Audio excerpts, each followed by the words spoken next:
And hello, everyone, and welcome back to another episode of Chicanery. I am your host, Danny, and we have JT. Hello again. And so, we are going into the Long Beach weekends, actually, because we've got kind of a fun special segment for me to kind of nerd out on at the end that took place the prior weekend. Teased it a little bit on Twitter, so if you're paying attention, then you know what that is. But if not, then you'll find out when we get there. But certainly, without further ado, I guess we should probably jump into it. And we are going to start specifically with IMSA. But first, a word from our sponsor, Home Field Apparel. Home Field has entered the thrilling world of motorsports with the Hendrick Motorsport Collection, which is available to pre-order now. Based out of Indianapolis, you likely already know Home Field for their high-quality, officially licensed collegiate apparel. You probably also know that they have more than 180 schools on their roster, so there's a little something for everyone. I mean, seriously, they even have my local Division II school, Wayne State University. Given Home Field's storied legacy in throwback college apparel and their relentless commitment to quality, moving to racing apparel seemed like the next logical step, and that's reaffirmed in their meticulous approach to designing the Hendrick Motorsport Collection. Iconic logos, legendary drivers, and unforgettable moments, this collection is a celebration of the golden era of NASCAR. Here at Victory Lane Vibes, we're super excited to get our hands on what Home Field has cooked up. Their collegiate wear is second to none. And in concert with some of the most legendary drivers and one of the most legendary teams in NASCAR history, the Hendrick Motorsports Collection is a banger. To learn more, visit www.homefieldapparel.com. Their online storefront is easy and convenient to navigate, making it that much easier for you to proudly represent your favorite drivers and relive NASCAR's glory days. And be sure to use promo code VLV24 for 15% off at checkout on your first order. Again, the Hendrick Motorsport Collection is available to pre-order now. Use promo code VLV24 for 15% off at checkout on your first order. And thanks again to Home Field Apparel for supporting this podcast. It's rather wordy. It's the IMSA WeatherTech Sports Car Championship Acura Grand Prix of Long Beach. It's really rather clunky. Somebody should probably do something about that. But yes, so it was IMSA at Long Beach. And kind of the headlining news is no GTD Pro at Long Beach this year, just GTP and GTD only, which is kind of a bummer, to be honest. I'm not quite sure what the impetus for that was, because we're not going to see GTD Pro until Detroit in the beginning of June, I do believe. I mean, it might be like something about like the space, like it's just limited space for like pit lane and stuff like that. And even like in the paddock area, since they are sharing that space with like three other series as well. So that might be the issue. I mean, I know GTD and GTD Pro was at Long Beach last year as well. So I don't really know exactly what the change was. Yeah, and everybody seems rather mum on the issue because some folks, it was actually Pratt Miller that put out a thing after, I guess it would have been Sebring. Because folks were like, okay, well, catch you at Long Beach, blah, blah, blah. And they're like, we're not going to be at Long Beach. And everybody's like, well, why? And they're like, we're just not going to be at Long Beach. So I'm not saying that's indicative of something larger. Because, I mean, truth be told, I think to imply as such strongly would be, just shooting the messenger that is whoever runs their social medias. And admin doesn't need that. But I do find it just, I guess, curious regardless that at least they were fairly mum on the topic. So, yeah, I don't know what that means. It may not mean anything at all, but just something I picked up on when I saw that post Sebring. But yeah, it's an interesting choice. Given that, like you said, both GT classes were at Long Beach last year and everything seemed fine. But at any rate, moving on to qualifying, Vasser Sullivan locked out the front row for GTD, which is kind of unsurprising. Certainly, if you listened to the Imola episode or are going to, we'll have to kind of see when these episodes go out. I haven't quite figured that out yet. Is that the WEC team is, well, frankly, verges on useless more often than not. But Vasser Sullivan, very much not so. So they locked out the front row in GTD. The Action Express Racing Cadillac, the number 31, was on pole for GTP after quite the qualifying session. Pipo Derani was coming in hot with the Bennett or win it, and well, he did both. Yeah, he locked up and got into the tire barriers, but he still nabbed pole. And it's so funny. If you look on IMSA's socials on Instagram, there's a picture of him getting out of the car and surveying the damage to the nose of the car. And you can, I don't know who it is, but you can just hear somebody in the background, oh, shit, when he's walking around the car. And it's so funny. Where is that? Yeah, it's on it's on their Instagram. Instagram. I'm gonna go see that. Yeah, it's one of the more recent. It's one from the quali, like right after the quali session, but it is the funniest thing ever. Yeah, so it turned out that the damage on the car was only cosmetic damage, luckily for that team. So really all they had to do was patch up a few things. Shout out to Keontae. He was on the show before for getting the up-close pictures of the Action Express Racing Cadillac. But yeah, it was just cosmetic damage. Mm-hmm. Yep, he was able to carry right on. And then a bit of interesting kind of Argy Bargy is now, again, we talked about this in the Chinese Grand Prix episode, but a bit of Argy Bargy between Bourdais and Rockefeller, and it's just kind of like, but why? It's quali. It's like, just shut her down, find a little bit of track position, and then just re-rack it and go again. And it's like, it's like, it's qualifying. Why are we doing this? I don't get it. I find it so funny when like things like this happen during like qualifying or God forbid practice sessions where you have like drivers that for whatever reason feel the need to get racy. But it's like, literally, we don't need to do all this. Like, this is unnecessary. And then God forbid they end up getting racy and then they bin the car and, the team is over there, throwing their hands up because now they got to fix the shit. It's like, can we just like calm down? Yeah, basically. It was so unnecessary. I mean, luckily, all's well that ends well, I guess. Everybody came home and, well, in this case, really being the cars, came home in one piece. So, like, it's fine. But it's just so dumb. It's like, okay, fine, whatever. It's like, save that for the race, please. I mean, they were saying that, like, Rockefeller was kind of holding up Bourdais on some parts of the circuit. I'm like, I just don't know. Yeah, I'm not so sure about that. But yeah, but speaking of race, good race or no? I'm gonna say yes, just because it was chaotic, and I like chaos, so I'm voting yes. Yeah. You do not disappoint, my friend. But truth be told, I enjoyed this. Enjoyed it quite a bit too. It was chaotic, but it was chaotic in a way that wasn't like annoying. Because that's the thing, you can have like fun chaos, where it's just like, wow, this is really busy and kind of nuts, but I'm vibing.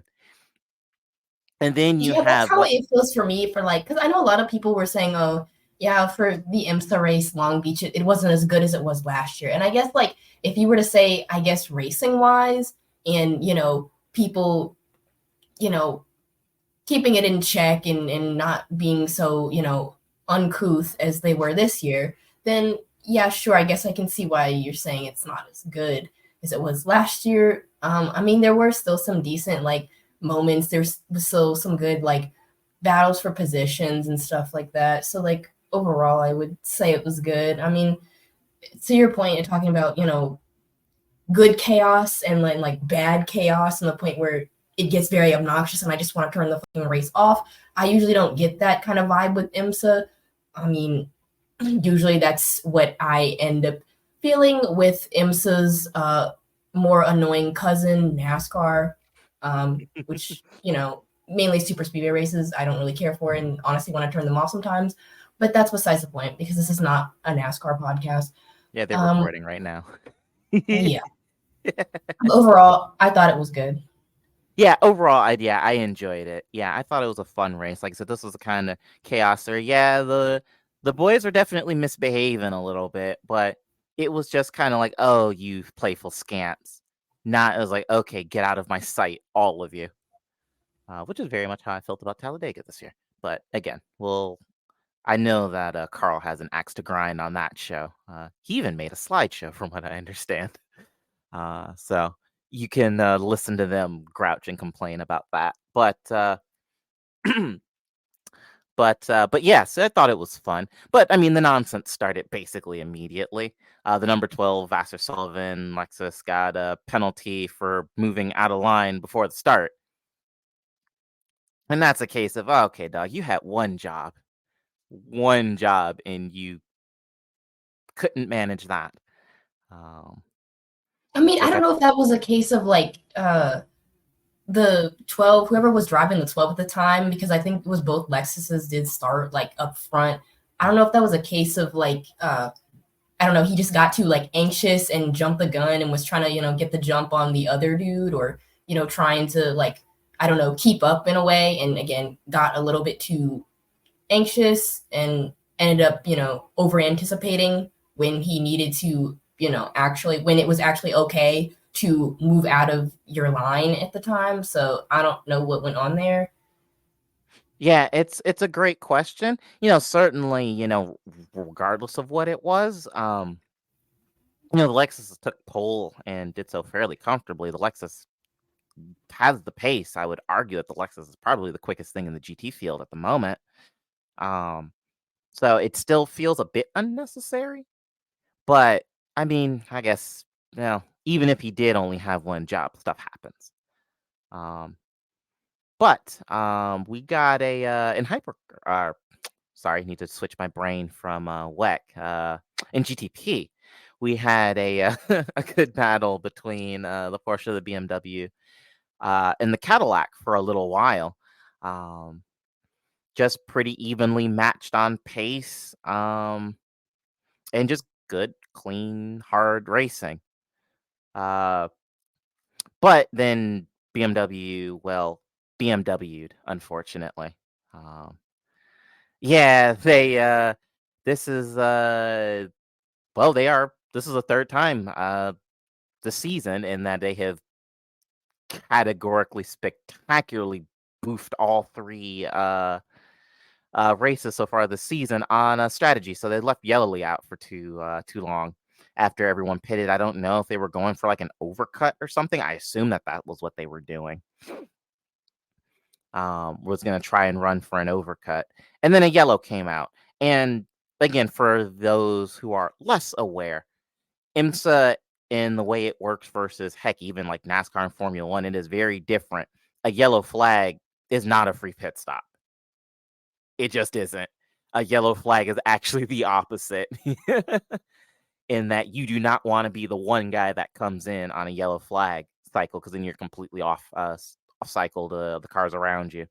And then that means usually people can get the memo and duck into the pits really quick because they're able to like see, like the communication usually lines up and everybody's like, okay, a yellow's about to come out, so let's come in the pit now. That way you're not getting off cycle, you're not getting, completely thrown off once the yellow does come out. But I don't know. I really have nothing left to say with BMW and them bungling strategies. I mean, I'm just gonna assume that it's going to happen every single race, unfortunately. Yeah, that's probably a safe bet. Every single race so far in the season. Yeah, it absolutely has, and I think that's a fair assumption. If anything, I don't know, maybe I'll I'll insert a party, like the party horn sound effect for when they finally get it right. But yeah, it is very dumb. Also, the fact that Yellowly got screwed by a yellow. I'll see myself out. Anyway, Ooh. I couldn't help it. It was low-hanging fruit. But the number 25 BMW and the number 6 Porsche were getting very racy, kind of beating and banging. I mean, to be fair, I guess the kind of condensed field size. I mean, the cars are kind of big, and Long Beach is not the biggest of circuits, so you get a fair bit of that. It looks cool, though. And yes, watching them beat and bang and run 2x2 on large parts of the circuit was very, very fun. But speaking of confetti noises, the Mustang GT3 didn't have its rear end explode. So if this is your first time here, the Mustang GT3s had been having a real issue where some part of the rear end was coming apart during races, particularly close nose to tail. I've explained this before, so I'll keep it fairly brief. But point is that running close front to rear with rear arrow to front arrow of the car behind it creates a low pressure area, a bit of a vacuum, if you will, with kind of yucky turbulent air, and that was causing any one of the pieces of the rears of the Mustang to part company. We've had rear diffusers, we've had trunk lids and sail panels, we've had wings come apart, and then we've had all of the above, I think, once. And this was the first race where the Mustangs didn't have that happen. I'm assuming it's just because of the slower speeds of Long Beach generally. It was probably I'm gonna assume that's probably what it was. Probably won't happen at Detroit. Might happen at Laguna Seca. Yeah. Road Atlanta and Watkins Glen probably will happen. Yeah. But this good for them. It means I didn't get the opportunity to point and laugh, which had been kind of a thing because it's, well, very funny when there's just a piece of debris and then you're like, okay, which Mustang did it come off of? And then, well, you find the culprit pretty quickly. But it was good. Then it means that the bodywork issues didn't ruin somebody's race. So yes, congratulations, Mustang. You did not have the rear bodywork explode this week, or this race, rather. But the race would turn into absolute lunacy in fairly short order. The number 70, the Inception McLaren, pardon me, would get into the wall and in the process collect the number 120 Porsche. The Wayne Taylor Acura, it was the number 40, the Konica Minolta car. Bend it going into turn 1. Is the 40? The 40 is the Dex imaging car. Oh wait, yeah, it is the Dex. Sorry, yep, you're right. Is the Konica Minolta one. Yep, no, you're right. Wrong one. It's just funny because it's like it happened again. I don't know what it is with that corner and just being Acura's kryptonite, but for whatever reason it is. It's like when I'm in a crash going into turn 1 at Long Beach competition and my opponent is Acura. Which is funny because, like, okay, dog, this is like your home race, and it's like you keep losing it at your home race. But they were in hell at their home race, which they were right up there with Ferrari. Yeah, well, that's a good point. But yeah, Philippe Nasser and Conor Filippi were fighting something fierce. De Filippi would get into the back of the Porsche. Just give it a bit of a smooch. I mean, I'm saying that it's just a little love tap, but it really wasn't because there's damage on the front of the car. Yeah, it was actually quite significant. Yeah, you could see where the the Porsche and the BMW had gotten together. But yeah, all's fair in love and close racing, I guess. But then at the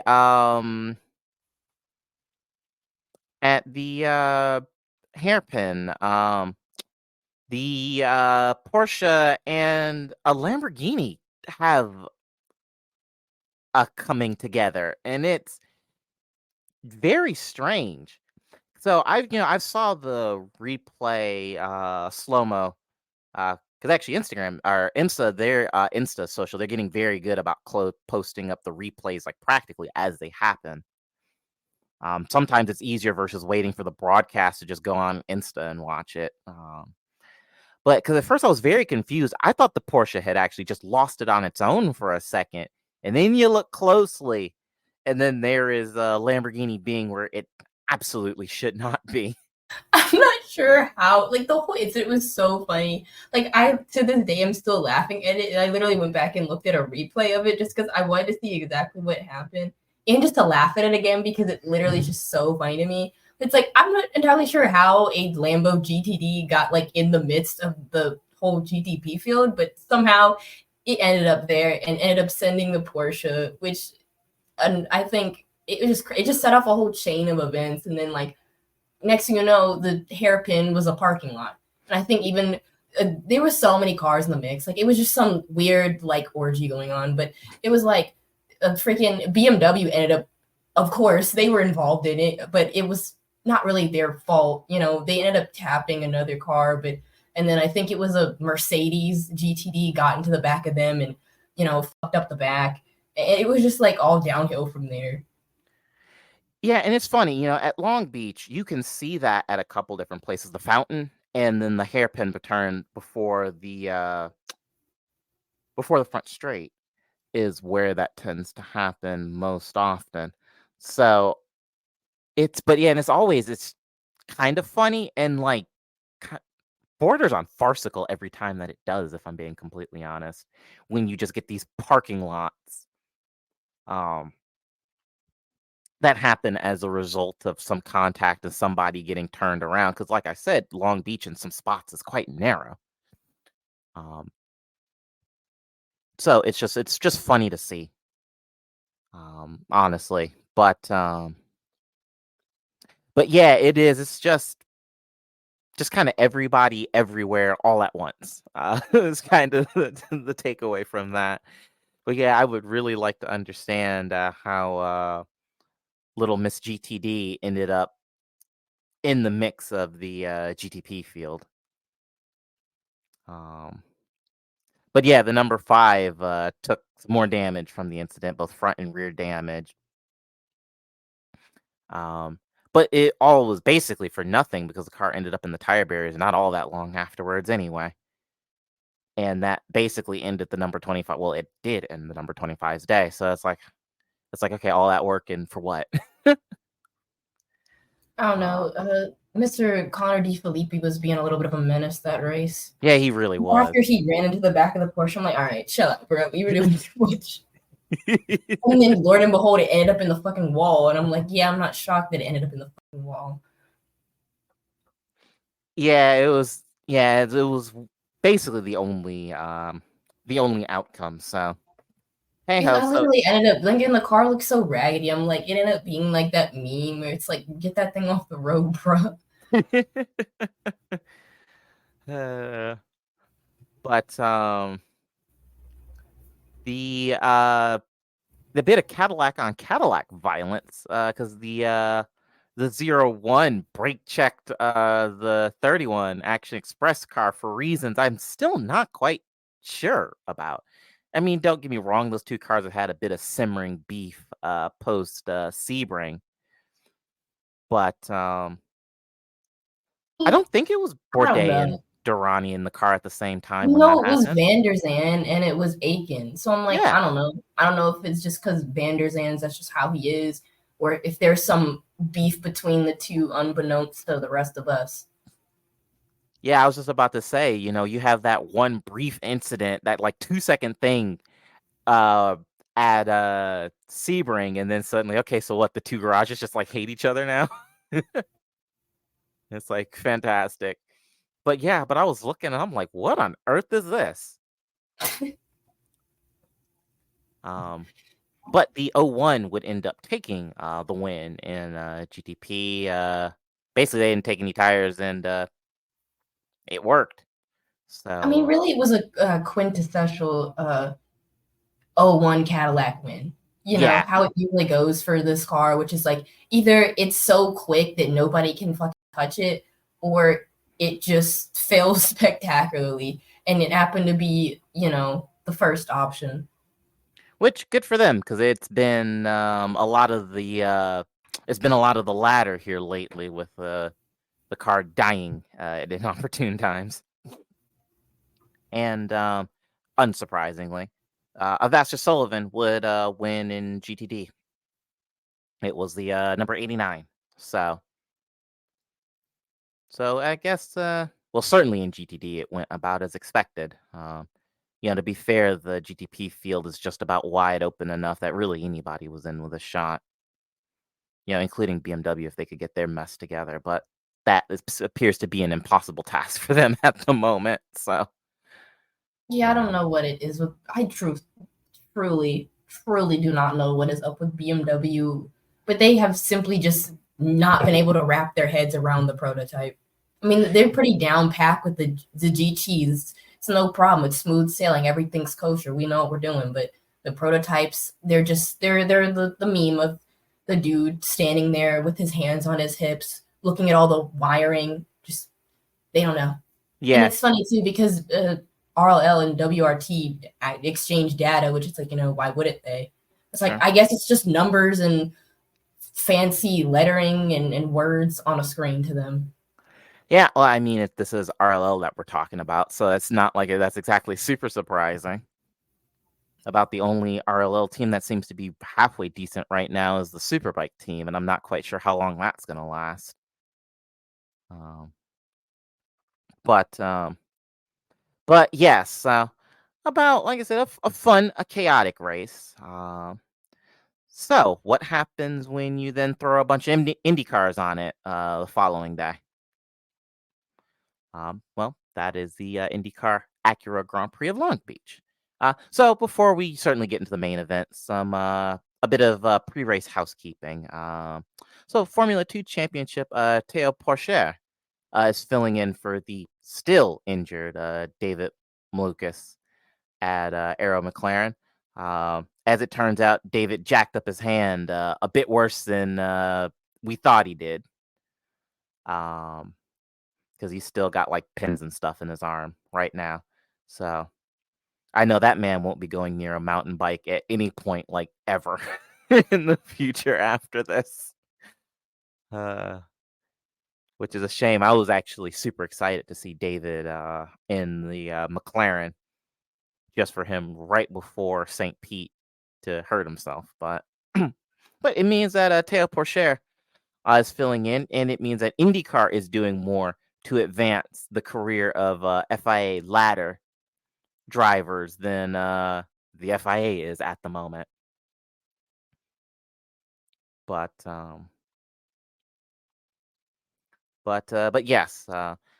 But the news, the news for Arrow McLaren in qualifying would be about as bad as the news for David personally, as qualifying was a mess for Arrow McLaren. None of them made it to the final round of qualifying, and it would actually be it'd be Felix Rosenqvist on pole, which is fun. Wow. And also, this car is very, very pretty. I love the white on blue and kind of magenta. It looks great. But as for the race itself, certainly less chaotic than IMSA had been the day previous. I thought it was still very fun. We'll get into it a bit as we kind of go through the bit by bit, but it turned into just kind of a fuel strategy race, and it was super cool. Yeah, I thought it was a good race. I mean, again, like you said, it wasn't as chaotic as IMSA, which honestly I hoped it was gonna be as chaotic as IMSA or I thought it somewhat was. worse. Like I really wanted it to be super chaotic. So I'm like, I feel like that would be, some adequate form of redemption for the past two races that were complete honkers, being St. Pete and Thermal Club. So I'm like, at least I should be able to have a little bit of chaos just as a treat. Unfortunately, that did not happen, and it was relatively calm, I should say, but I still thought it was decent. Yeah, I thought it was a fun race. This is actually, it's funny that you mentioned St. Pete and Thermal Club, because this is how IndyCar can do a race that isn't super chaotic, but is still fun to watch. St. Pete was kind of miserable. I And mean, unfortunately for St. Pete, that's just how it happens to be. Like, St. Pete is very much a, like, roll of the dice type of race. Like, sometimes, some years, it's really, really boring. And then other years, like, such as last year, it's complete chaos and just Pandora's box is open.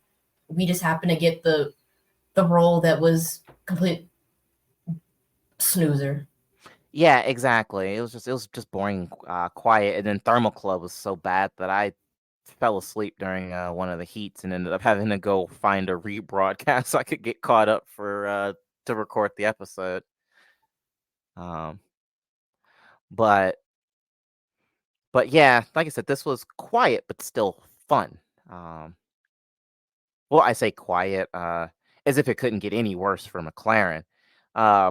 It was like right at the start, Pato O'Ward gets into the back of Alexander Rossi, his teammate. I will remind folks. Then he goes on the radio and claims that he got shoved by Blomqvist, which is like, it's like, that's a whole ass lie. You absolutely did not. um, and then he got a penalty for it because then he radioed over that it was a drive-through. It was And funny because, like, the first time that it happened, I'm like, okay, maybe he did get shoved. But then, like, they showed both. Like, first they showed, like, the replay of the incident with the in-car camera, and you don't hear anything. You don't hear it, like, it sounded like somebody, the typical, like, bumping sound and, like, engine stall that you hear when somebody, gets into the back of you when you're driving an Indy car. It's like that didn't happen. And then they showed a replay of it, just like the standard camera view, and it's like Blomqvist was nowhere even near you. I don't even know where the fuck he was, but he was not anywhere near Pato. He just straight up lied about it. yeah, exactly. And it was so funny because when he got the radio message about the penalty, then he was just like, copy. It's like, yeah, because he didn't touch you. It's like that was such a lie. But it basically ruined Rossi's race because it put him off of basically both strategies, the primary and the alternate strategies, 3-stop versus 2. And then Pato got the penalty and it ruined his race. But we did get a little bit of spice when Rasmussen, who clipped the wall, I think that was in turn 4, which broke the toe link, and then he just spun it and then collected Jack Harvey. And that was just so clumsy. It's like, bruh, hold the brakes. It's like, because he spins up the circuit and then he starts to hold the brakes, and then Harvey's going to get through, and then he just lets the car roll down the track. And then that's how it basically peeled the side pod open, almost like a can, like a steel can. It's like, come on.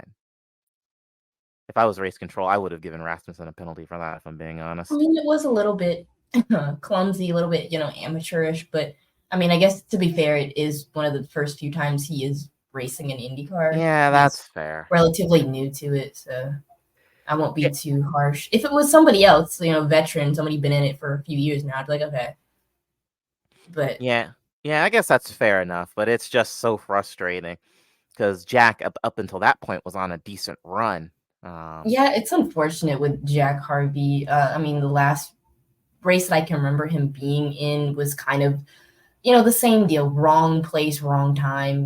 Like Toronto, I remember he got caught up in the absolute melee that was the lap one, turn one incident where, he got caught up in that. A lot of other people ended up getting caught up in that too, to really no fault of his own. I mean, unfortunately, it was, a case of some Brit on Brit violence. I think it was Blomqvist that got into him, unfortunately, at that time. But, his race also ruined on lap one. But, I kind of feel bad for him, I can't lie. Yeah, it's one of those same thing, like talking about kind of the Iron Dames. It's like, basically, if he didn't have bad luck, he'd just have none at all. It's ridiculous, the way he seems to get caught up in these incidents.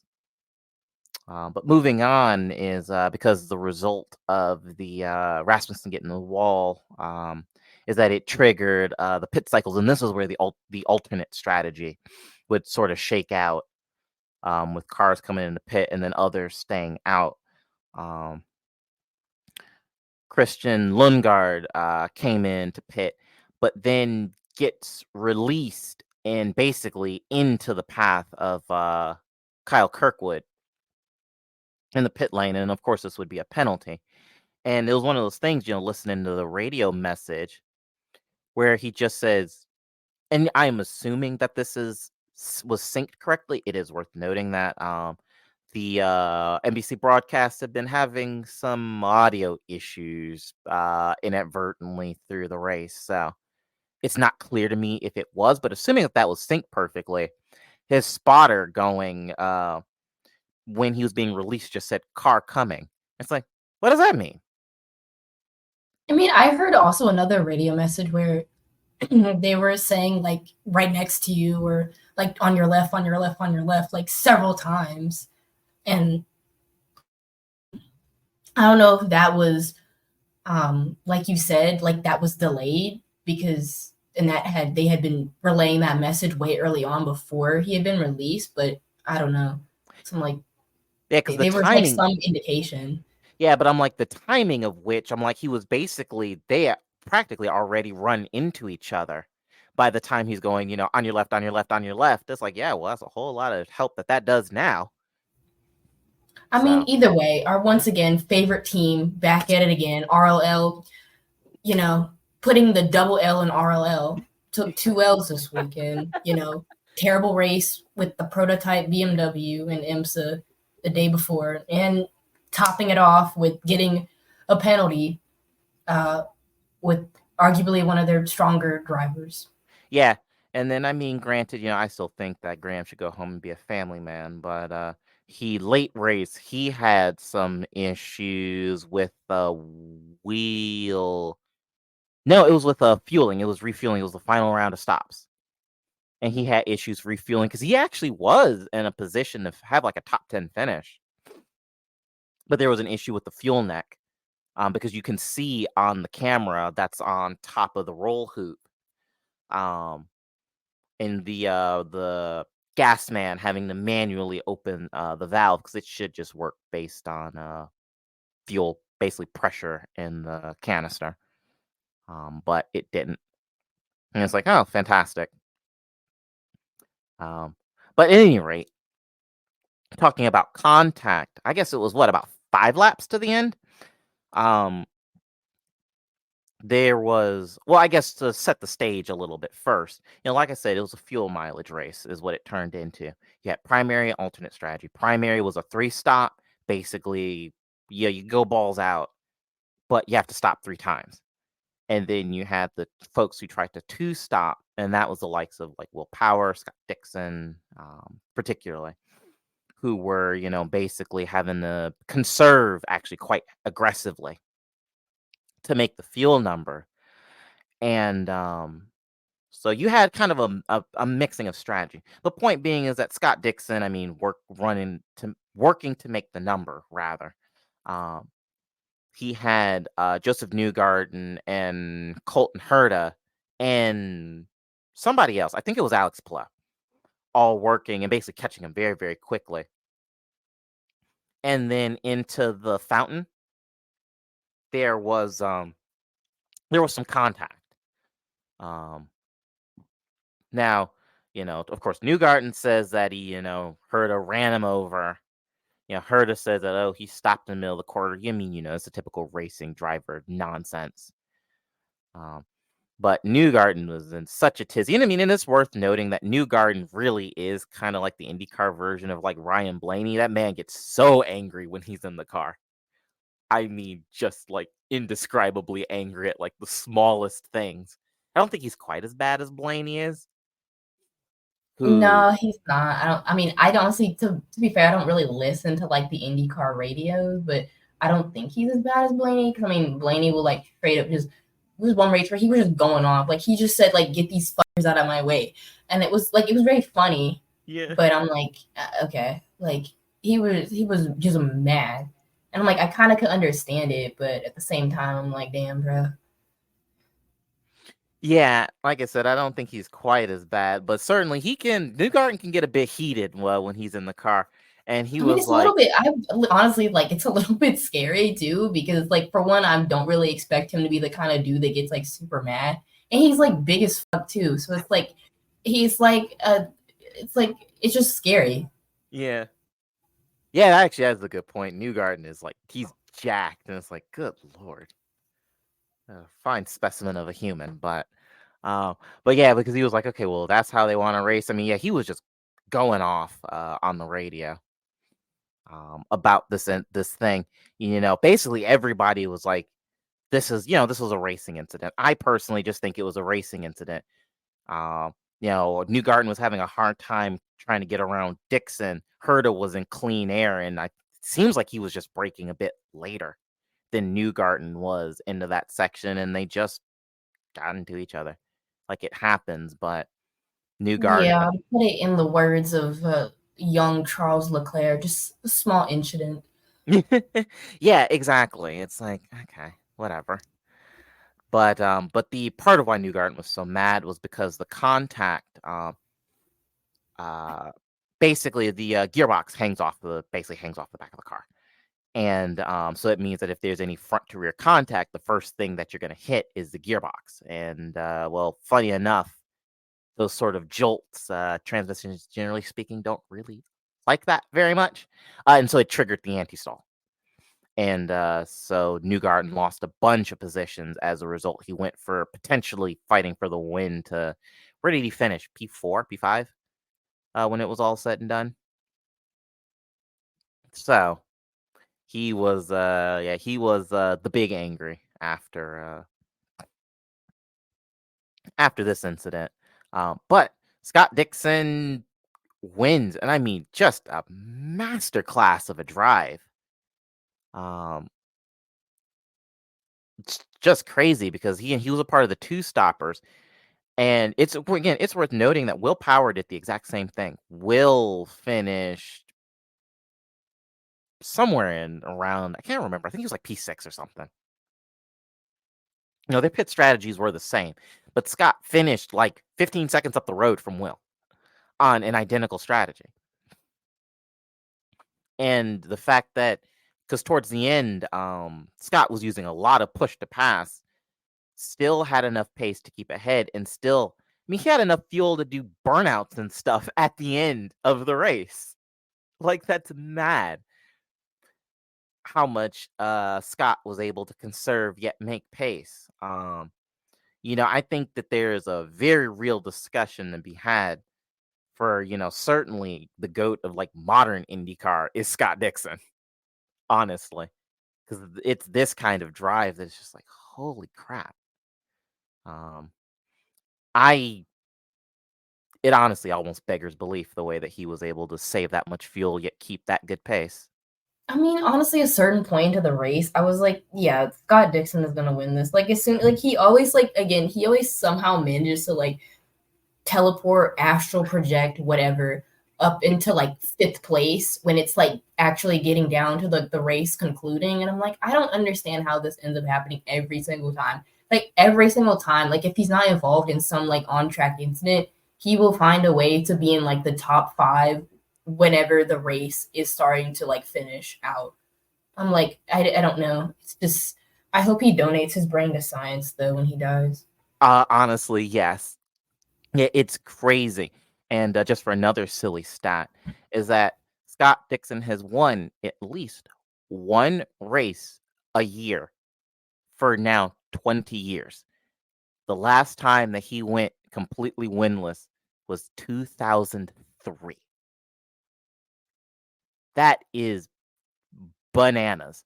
Just for a little bit of context sake, the last year that he went winless, my sister, who is very much an adult now, was not born yet. And like when you put it in those kind of terms, like that is insane. Like you've got a whole generation of race fans basically that don't know a year that Scott Dixon hasn't won at least one race. I mean, he was probably winning races before some of even the current drivers around the grid were even born. I pretty sure you're right. I would have to go and look at some of the like really young drivers that are on the grid right now, but I think you're onto something actually. But yeah, that is just absolute madness, if I'm being perfectly honest. This man, I mean, he is just like the epitome of like consistency. It's funny, and this made some people actually kind of mad, but motorsports journalist, and actually kind of, at least for a long time, she was kind of just a general auto journal.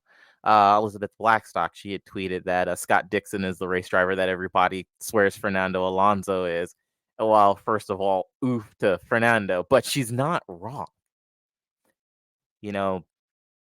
Everybody talks about, Fernando being this, 1,000 IQ, big brain, seventh dimensional backgammon type racer. And don't get me wrong, his racecraft, when he doesn't do something stupid, though, like admittedly he's been doing the last few rounds, is pretty great.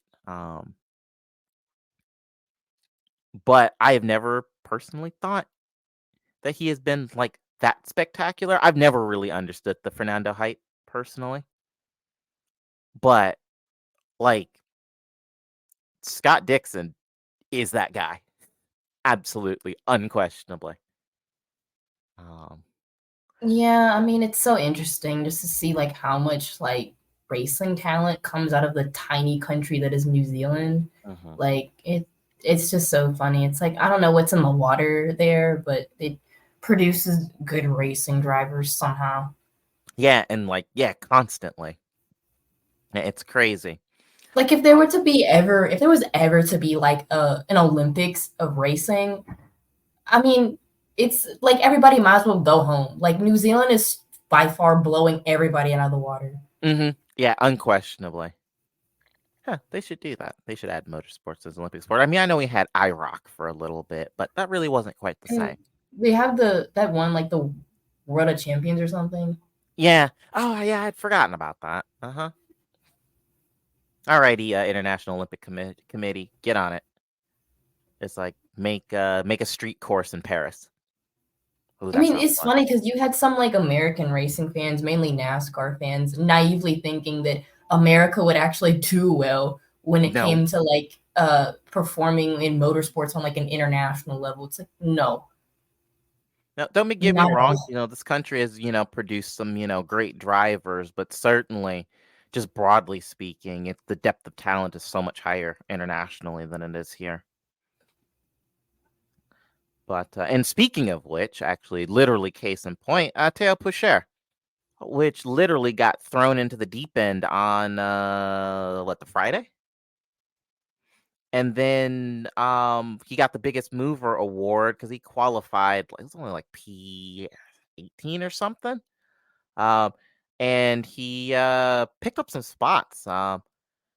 I know on your notes, you have finished P15, but I'm pretty sure he actually finished higher than that. I thought it was closer to the top 10. I'll have to go have a look at that.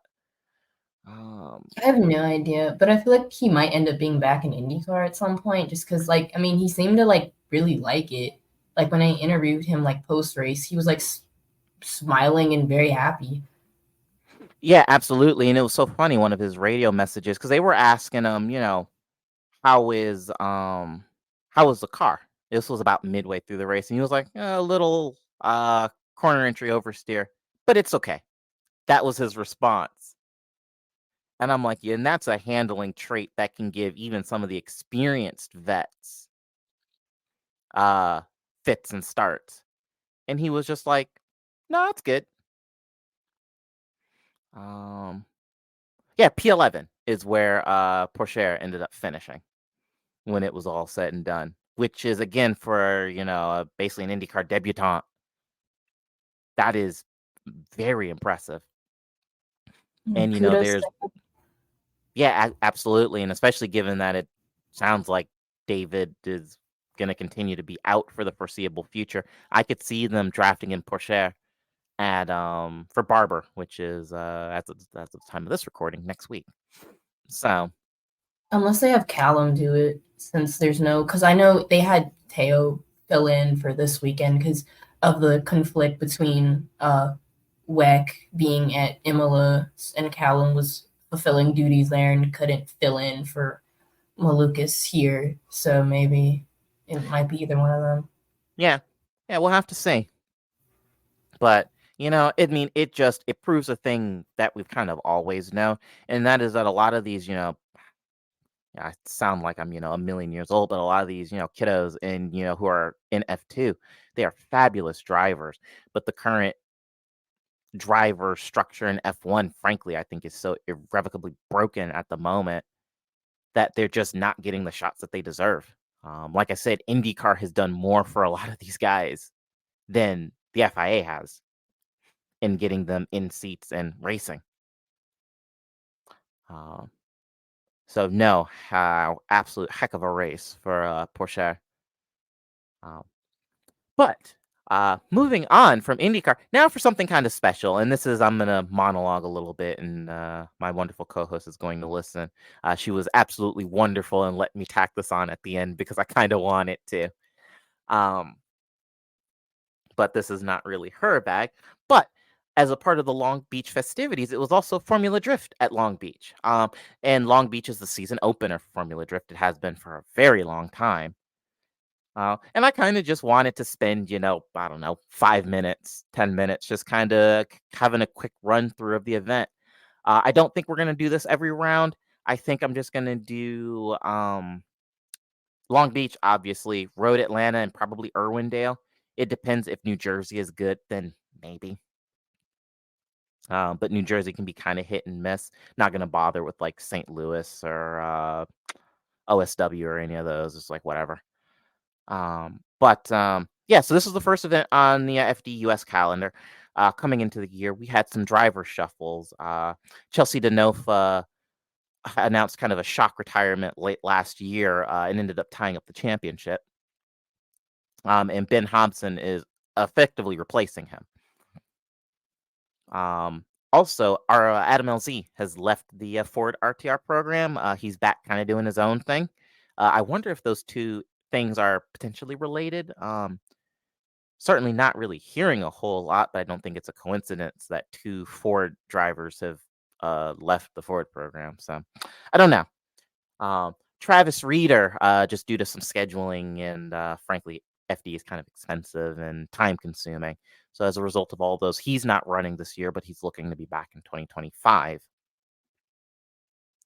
Andy Hateley, Derek Madison, and Rudy Hansen all graduated up from ProSpec and are now running Pro 1 this year.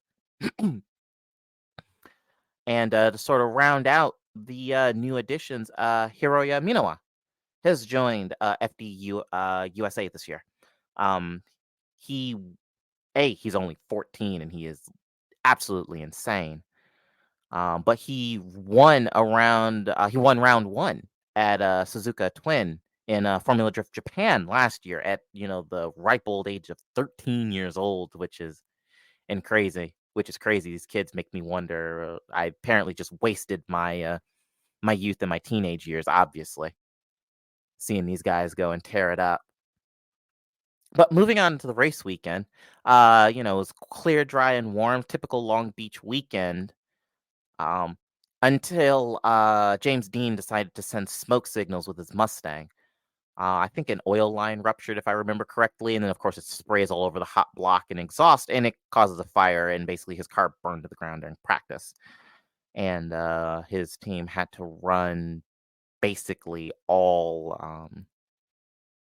night to basically get the car fixed and, vaguely ready to go. But there was a new qualifying format as well. So it was used to be single car runs, and it was scored out of 100. However, now the bracket for top 32 is seeded by battles. So it's basically like top 32, top 16, grade 8, final 4, but that's like the qualifying format now. The idea is that for fans that are trackside to basically just get more action than the single car runs for qualifying. And truth be told, it's fun. I mean, we had guys going, balls out in qualifying, and it's super great to see. And as a result, Minowa qualified P1 and Adam LZ P2. Now, interestingly enough, is that Outer Zone 1 seemed to catch out actually quite a few drivers this year. Now, granted, it does seem like that bump that's right there is getting bigger, and that could have something to do with it. But a number of guys either ended up shallowing out or just putting it in the wall full stop, particularly during practice and even during some of the qualifying and actual seeded runs. And then it started raining. It started about halfway through top 32 and was kind of coming in fits and starts, and then it really started coming down by top 16. And this made kind of a mess. Ryan Turk, James Deane, Jonathan Hurst, all had, just to name a few, all had some issues adjusting to the rain. And, so much so that a lot of the drivers ended up asking for sighting runs to go, because Ken Gucci ended up making a few sighting runs to try to get a feel for the track as it got wet. But it means you got some fun runs because like James Deane versus Jonathan Hurst in top 16 ended up going one more time. It was an absolute slugfest because they both had, I do believe they were both judged as incomplete in their lead run for various issues, but then would go on to have fabulous chase runs, and that was what would force the one more time. James Deane would end up getting the win and would actually go on to win the whole damn thing.